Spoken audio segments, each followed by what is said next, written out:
17 mars 2025. Bienvenue sur le Direct Info du journal officiel expliqué. Chers fidèles, croyants et sympathisants kimbanguistes, peuple de Congolais et du peuple monde entier, chers téléspectateurs, bonjour. La journée d'aujourd'hui marque 23 années passées jour pour jour, depuis que sa grandeur papa Kizolokel Luclo Charles Daniel, premier fils de papa Simon Kimbangu et maman Marie Muilu, sépara le corps, âme et esprit pour porter sa dimension hautement spirituelle puissante et indéfinie, afin de mener son combat contre le diable Satan, qui nous en veut du mal tout le temps. Le 17 mars est un jour glorieux, un jour de succès méritant une réflexion intense de chacun afin de rendre gloire au Tout-Puissant, l'Éternel Dieu le Créateur de tout l'univers. Sa grandeur papa Kizolokel Luclo Charles Daniel, et lui témoigner notre reconnaissance en ce jour mémorable. La question bouleversante qui résonne dans les cerveaux de plusieurs et qui traverse les esprits est « Dieu peut-il mourir ?»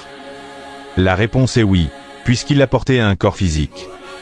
Nous lisons cela dans le livre des Psaumes chapitre 82, versets 5 à 7, je cite, « Ils ne connaissent, ni ne comprennent, ils marchent dans les ténèbres, tous les fondements de la terre chancellent.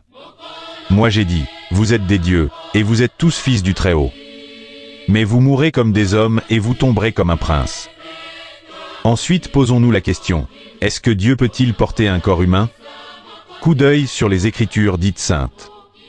Jean chapitre 1, versets 1 et 14. Verset 1. Au commencement était la parole, et la parole était avec Dieu, et la parole était Dieu. Verset 14. Et la parole a été faite chair, et elle a habité parmi nous, pleine de grâce et de vérité. Et nous avons contemplé sa gloire, une gloire comme la gloire du Fils unique venu du Père. Il est de bon de rappeler que l'Éternel DIEU, le Créateur de toute existence, est jusqu'à preuve du contraire l'imposant Maître suprême qui ne peut s'égaler à personne et dont la compréhension de son immensité est la capacité à faire et à se présenter de n'importe quelle manière, à n'importe qui, n'importe où, n'importe comment reste à jamais un mystère, à moins qu'il fasse grâce pour certains aspects à qui il veut. Plusieurs fois que Dieu a apparu physiquement aux hommes et voire même jusqu'à habiter avec eux. Par exemple dans le livre de Genèse chapitre 18, versets 1 à 33, il est clairement dit Dieu fut apparu à Abraham, accompagné de 2 anges. Où ils ont d'ailleurs été très bien nourris par le père des croyants Abraham et sa femme Sarah, qui fut aussi béni de porter un enfant dans ses entrailles. Également dans le livre de Hébreux chapitre 7, versets 1 à 28, il est écrit « Melchizedek le roi de Salem avait ni généalogie, ni père, ni mère. Venu de nulle part et disparu dans la nature comme par hasard. » Et tant d'autres exemples prouvent à suffisance que l'Éternel Dieu a toujours été proche de l'homme, et bien plus encore que, en créa l'homme à son image et à sa ressemblance. Il est prouvé de manière certaine que l'Éternel Dieu a une ressemblance humaine et peut porter un corps physique quand bon lui semble. Par sa propre résolution, il créa tout ce qui existe jusqu'à maintenant, y compris l'homme investi comme gérant de tout. Le vœu de Dieu était dès le départ, dès la fondation du monde, que l'homme vive aisément et éternellement avec toute puissance en dépit d'autres créatures, mais par l'incrédulité de ce dernier. La mort vint en signe de malédiction après que l'homme ait touché à l'interdit. Dieu étant amour, il nous a envoyé son Fils unique pour renouveler l'alliance entre l'homme et Dieu, mais parce que la mort n'est jusqu'à ce jour abolie, le Christ mourut. Il est écrit dans le livre de Marc chapitre 15, versets 37 à 38. Mais Jésus, ayant poussé un grand cri, expira. Le voile du temple se déchira en deux, depuis le haut jusqu'en bas.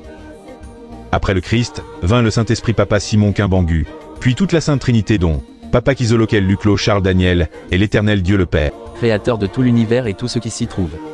Puisque l'objectif est de vivre avec l'homme créé à son image, afin de lui montrer le chemin vers la vie sans fin, le renouvellement de la relation ainsi que la connexion entre la créature l'homme envers l'Éternel Dieu son Créateur, afin de rétablir l'homme à son état originel.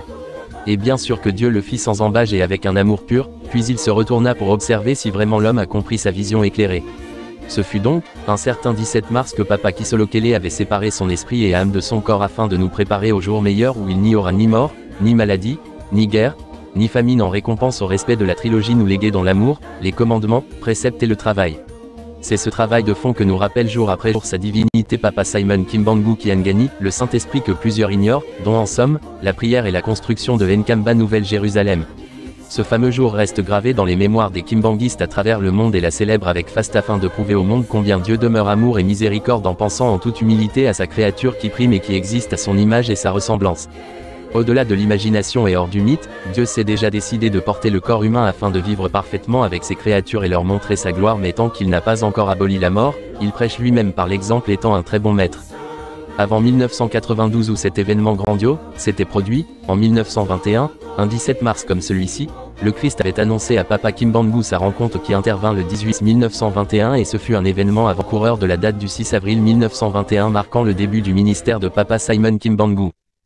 Nous retenons de l'Éternel Dieu le Créateur, sa grandeur Papa Kisolokele Lukelo Charles Daniel, un caractère de rigueur, résumant ainsi sa vie entière, depuis son enfance où, malgré sous contrainte du tribunal de guerre où siégea le juge de Rossi, Papa Kisolokele ne céda pas au chantage, il défenda la vérité sur les activités bienfaitrices de son papa. Beaucoup plus encore pendant sa relégation à Boma et même dans l'administration coloniale, Papa Kisolokele est resté égal à lui-même. Ses œuvres, son histoire continueront à marquer les esprits dans toute l'humanité.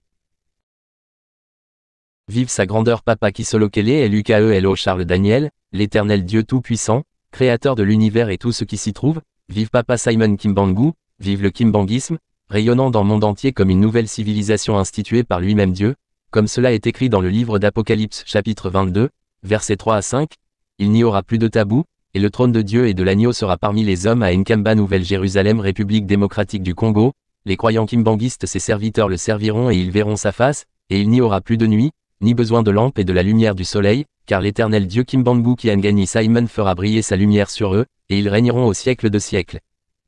Bonne fête à tous les croyants et sympathisants kimbanguistes, à tous les peuples du monde libre, au nom de la liberté des peuples opprimés caractérisant ainsi le combat de Papa Simon Kimbangu, et dans le même ordre d'idées, son fils aîné Papa Kisolokele Lukelo Charles Daniel, témoin oculaire des miracles de Kimiala et autres, ainsi nous avons dit et je vous remercie, au nom du Père, du Fils et du Saint-Esprit, Amen.